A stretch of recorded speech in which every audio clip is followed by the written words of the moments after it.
Hoje decidimos abrir a página da educação de uma forma diferente, trazendo os principais atores do setor da educação, para percebermos onde é que está ou de onde é que partiu o erro na educação. Senhoras e senhores, trago para vós hoje os 11 rostos que estiveram de frente do Ministério da Educação desde 1974 a 2024. 11 personalidades. A começar por número 1. Número 1, temos. Isto é importante para os alunos também, porque há pessoas que não conhecem nem conheceram os ministros da Educação. Aproveitem fazer TPC aqui. Vamos começar. Número 1. O primeiro ministro da Educação chama-se Gideon Dobb. Gideon Dobb foi ministro da Educação e Cultura de 1974 a 1975. Depois foi substituído por Graça Machel. Graça Machel foi ministra da Educação e Cultura de 1975 a 1989. Depois foi substituído por Aniceto dos Muxangos, foi ministro da Educação de 1989 a 1994. Veio a seguir Arnaldo Valente Nhavoto, ministro da Educação de 1994 a 2000. De 2000 a 2004, o ministro da Educação foi Alcido Eduardo Ngüenya. De 2004 a 2010, o ministro da Educação foi Aires Bonifácio Batista Ali, que chegou até a ocupar o cargo de primeiro-ministro. Já foi governador, foi ministro e foi primeiro-ministro. De 2010 a 2012, o ministro da Educação foi Zeferino Andrade de Alexandre Martins. De 2012 a 2014, o ministro da Educação foi o meu querido amigo Augusto John Luiz. Até cruzei com ele no fim de semana. Tive a sorte de cruzar com Augusto John e Jorge Ferrão no fim de semana. Conversamos uns 2-3 minutos e foi muito bom. Depois de Augusto John, entra então o meu ilustríssimo professor Ferrão, Luiz Jorge Manuel Antônio Ferrão, de 2015 e 2016. De 2016 a 2019, foi a nossa irmã Conceita Ernesto Xavier Sortane.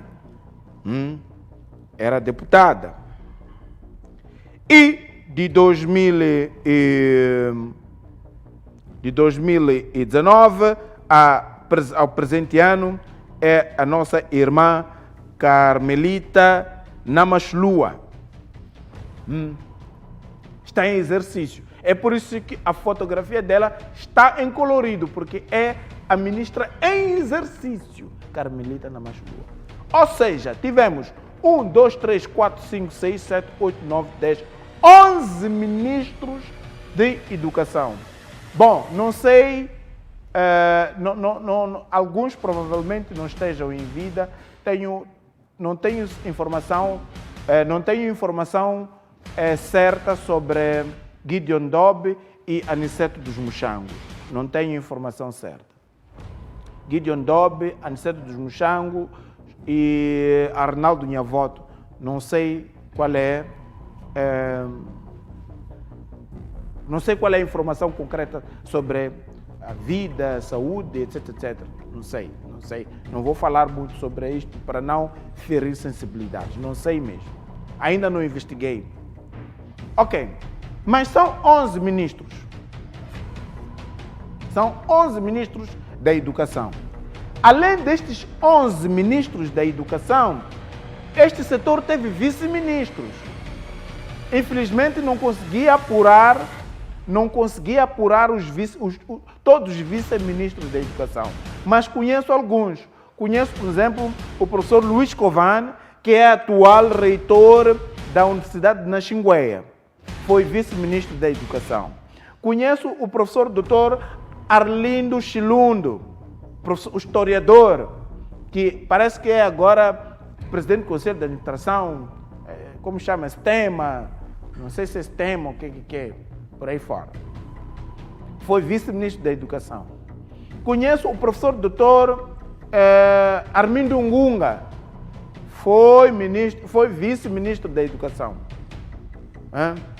E tantos outros vice-ministros, ok? Que não trago aqui. Significa que, se assumirmos que para cada ministro houve pelo menos um vice-ministro, então estamos a dizer que este setor teve, de 1974 a 2024, 24 pessoas a dirigir este setor. O que com isto eu quero dizer? Queria trazer um ponto de reflexão para os moçambicanos. Olhem para estas figuras e para a nossa educação e digam onde é que começou a falhar a educação em Moçambique. Foi no governo de quem que começou a falhar a educação em Moçambique? Lembre-se, o primeiro ministro da educação foi Gideon Dobe. Depois veio Graça Machel, depois veio Aniceto dos Muxangos, Arnaldo Nhavoto, Alcido Ngüenha, Aire Jali, Zeferino Martins, Augusto John, Jorge Ferrão, Conceita Sortani e agora a Mamã Namachulua. Onde começou a falha na educação? Em que ano? No mandato de quem é que começou a falha na educação? Esse é o primeiro ponto de reflexão.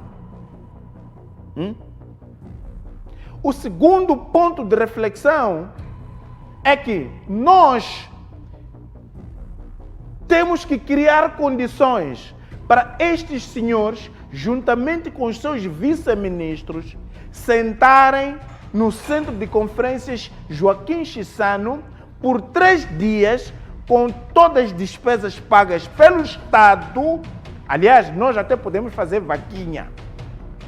Eles sentarem e refletirem e desenharem o sistema de educação para Moçambique para os próximos 50 anos. Deixarem a educação como estava quando o presidente Samora morreu. Queremos a educação de Samora aqui, de volta. E vamos perguntar por que Martinho está a insistir neste assunto. E vou vos contar uma história tão simples quanto esta. É o seguinte. Meus amigos, vou vos contar essa história de uma outra forma. É um texto que está aqui. Pensando na educação em Moçambique. Na minha era, os filhos é que informavam os pais que passaram de classe. Cada um exibia o seu boletim de passagem com as respectivas notas, desde os 10 até aos 20 valores. Era resultado das leituras obrigatórias, à luz do famoso chipefo e da tabuada que já se confundia com o hino nacional, outrora revolucionário e com alto sentido de respeito e de Estado. O precursor desta odisseia era um cidadão profissionalmente conhecido como professor, sem formação psicopedagógica, às vezes com 4ª ou 6ª classe do sistema colonial e que evoluiu para a denominação de setor depois do Acordo Geral de Paz em 1992. Não é de estranhar que os primeiros brinquedos que tínhamos eram as fisgas, que localmente chamávamos de balacatas, e outros que desconheço o nome em português, mas localmente chamávamos de indioca. Era o contexto da guerra civil, ou seja, uma paz que não conheceu a civilização. Nessa altura, nem as salas de aula ao relento e a falta de carteiras competiam com a alta qualidade do ensino no meio de tanta miséria em que o leite, as arrofadas, o queijo e o pão fazia dos meninos sem uniforme os verdadeiros herdeiros de uma nação em construção. Todos estudávamos nas mesmas escolas, porque a pobreza assim nos forçou. Não havia rico nem pobre. Tivemos o privilégio de estudar com os filhos dos governantes, que iam à escola a pé, sem seguranças e sem ajudantes de campo, que hoje chamamos de ADCs. Chamávamos a eles pelos próprios nomes, que soavam a uma classe que tentava ascender à nobreza num estado que sucumbia da escassez de quase tudo.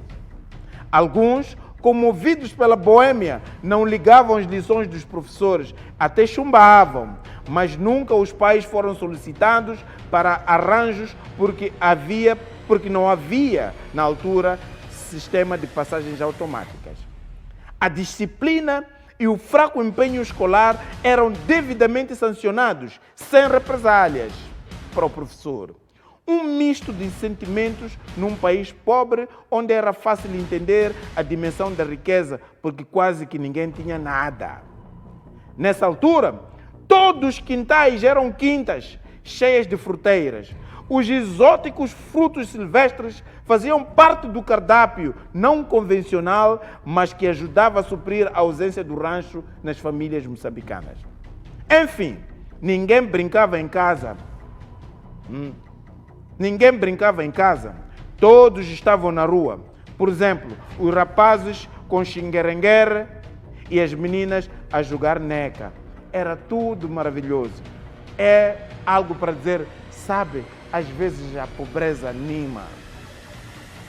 E os meninos que reprovavam de classe nem precisavam falar, pois o semblante já denunciava tudo. Era uma festa com direito a tombozana e ruco cafrial. Estou a falar da galinha cafrial, a galinha landi. Mas hoje as coisas mudaram. Já são os pais que informam os filhos que estes passaram de classe. E tudo, a partir daí, é consequência da péssima qualidade de ensino que nós vivemos hoje. E que aqueles que conseguiram ascender à classe nobre no nosso país, já não colocam seus filhos nas escolas públicas, mas sim nas escolas privadas, incluindo estes senhores que vocês estão a ver aqui. Os filhos estão nas escolas privadas ou estudaram em escolas privadas. Nenhum deles, não vou dizer nenhum deles, a maioria deles, a partir de... Põe lá bem a imagem, antes de circular. Põe lá bem a imagem, quero ver todos. Aqui, filhos de Gideon Dobe, Graça Machela, Aniceto dos Mochangos. Aniceto dos Mochangos, uma das sobrinhas de Aniceto dos Mochangos, é minha amiga de infância, estudou na escola pública desde a primeira universidade, a Helena. A quem desde já mando um forte abraço para a Helena e para o seu esposo, meu amigo também de infância, o Jaime Zita, conhecido por Jamal. My man. Someone will die. Ei, Jamal, não vale a pena. Agora, a partir de Alcide Nguen, Aires ali, Zeferino Martins, até esta parte aqui, é provável que os filhos não tenham estudado nas escolas públicas. É provável. Não digo isto com categoria porque não tenho informação. É uma suposição. Por quê? Por que eu digo isto? Estou a usar um marco histórico, porque neste país, até 1992, todos estudavam nas escolas públicas. Então, as escolas privadas, isso é coisa de... Já depois do fim da guerra, começam a nascer escolas privadas, etc. E, obviamente, que nessa altura, muitos já estavam nas escolas privadas. Alguns, chefinhos, filhos de chefinho. Mas a maioria dos dirigentes deste país, no período pós-independência, tiveram seus filhos a estudarem nas escolas públicas. Estudaram nas escolas públicas. Alguns filhos destes senhores aqui foram nossos colegas na escola primária. Estudaram nas escolas públicas. Mas hoje, os filhos dos dirigentes, hoje, já não estudam nas escolas públicas, estudam nas escolas privadas. Estudam nas escolas privadas. Os netos destes todos senhores, os netos destes todos senhores estudam nas escolas privadas. Os netos estudam nas escolas privadas. Significa que perdemos alguma coisa no ensino público. Então, senhoras e senhores, sem delongas, gostaria de trazer isto para reflexão no nosso país, numa altura crucial em que estamos a pensar, de facto, na organização do Estado moçambicano. A partir de 2025 para frente, o Estado moçambicano tem que ter uma nova configuração. E é preciso pegar os setores-chave deste país e mexer. Hoje começamos com a educação.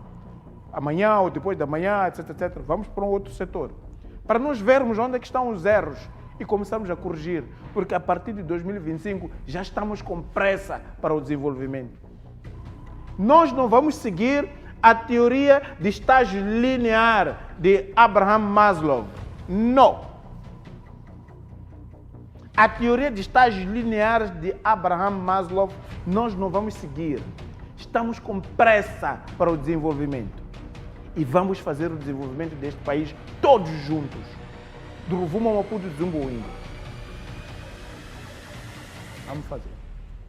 Então, este aqui é o ponto de reflexão que eu gostava de trazer para todos nós moçambicanos, incluindo membros do governo, sociedade civil e todos nós, confissões religiosas, empresários, etc, etc. Onde está a falha da nossa educação? Por que nós temos nas nossas empresas colaboradores não competentes? Onde está a falha da nossa educação? Por que nós não estamos a investir eficazmente num sistema de educação? Um sistema de educação que responda pontualmente aos anseios do povo. A qualidade de educação não é só sala de aula. A qualidade de educação não é só carteira. A qualidade de educação é o livro escolar e o professor formado, informado e bem pago. Depois criamos infraestruturas. Digo isso por quê? Porque nós estudamos. Eu estudei sentado no chão. Mas eu estudei bem. Por quê? Porque o meu professor era bem pago na altura. Vão dizer, não é possível. Amigo, na altura, depois da independência, uma das classes privilegiadas neste país eram professores. Eram pessoas que tinham salário. Quando diziam que este é professor, era um indivíduo que já olhava-se para ele como um indivíduo organizado e tinha respeito na sociedade, respeitava-se o professor. Você podia praticar indisciplina em casa, basta papá ou mamãe dizer, vou queixar no seu professor, você ficava na linha. Porque o professor era o quê? Era autoridade, autoridade social e moral. E quem conferiu esta autoridade social e moral ao professor foi o presidente Samora Machel. Foi o presidente Samora Machel. Mas nós deixamos isto morrer. Deixamos isto morrer. We lost. And now, our homework, o nosso TPC, podemos não recuperar, mas vamos fazer um sistema de educação que responda aos atuais desafios. E ponto final. Então, este é o ponto de reflexão. Eu trouxe aqui este ponto de reflexão e queria pedir ao primeiro-ministro, o Dr. Adriano Maleano, atenção, queria pedir ao primeiro-ministro, Dr. Adriano Maleano, para criar uma verba no Orçamento do Estado, convidar estes senhores, não é? Convidar estes senhores e os seus respectivos vice-ministros para sentarem fazer um retiro por 3 dias. Ninguém vai para casa. Ninguém vai para casa. Ficarem no centro de conferências por 3 dias. Vamos dizer, vamos dormir no centro de conferências. Tem um hotel ali no centro de conferências. Ficarem ali por 3 dias. Trabalharem. O objetivo é eles saírem com um sistema de educação para Moçambique para os próximos 50 anos. Não queremos pessoas que não. Estão aqui os responsáveis aqui do setor da educação. Agora, se eles quiserem, podem chamar especialistas em educação. Temos vários outros especialistas em educação. Temos vários especialistas em educação. O professor Zeferino Martins, por exemplo, é um especialista em educação. O professor Augusto John, o professor Jorge Ferrão, são especialistas em educação. Eles conhecem outros especialistas. Se quiserem estender este leque de especialistas, chamem. Temos o professor Elísio Macamo, temos o professor Severino Nguenha, temos o professor Antônio Cipriano, temos o professor Jaime Macuane, temos professores Corrado, temos tantos professores doutores. Temos o meu amigo e colega de faculdade, o professor doutor Albino Alves Nito Simeone da Silva, que está em Gaza. Chamem. Temos o professor Andy Chivang. Estou a falar agora dos meus colegas de faculdade. O doutor Elido Nhantumbo. Chamem todos os que vocês quiserem. O povo só quer um sistema de educação que responda aos seus anseios e que seja sustentável e estável para um período igual ou superior a 50 anos, não menos que isso. Que tal? Tem com 15. Hã? Que tal? Que tal? Que tal? Não nos esqueçamos que o ministro da Educação é o professor número 1. Atenção! O ministro da Educação é o professor número 1. É o professor número 1. E aqui, a maioria deles que estão aqui foram professores. Carmelita Mlamachulua foi professora de matemática, Conceita Sortana é professora especialista em educação, professor Jorge Ferrão ainda é professor e é reitor da Universidade Pedagógica, professor Augusto John é professor, parece estar na Politécnica, professor Zeferino Martins, etc. São todos professores. Todos professores. Todos. Aqui estamos a falar de professores, são todos professores. Não sei nada sobre Gideon Dobe, não sei nada sobre Aniceto dos Muxangos, não sei quase nada sobre Graça Machel, porque não sei se deu aulas ou não deu aulas. Esses 3 primeiros não sei se são professores ou não foram professores, seja como for, mas eles são professores número 1, porque são ministros ou foram ministros da educação. O ministro da educação é o professor número 1. E aqui não há problema de gênero aqui. Vão dizer, não, porque só tem homens. Não, tem mulheres aqui. Tem 1, 2 e 3 mulheres.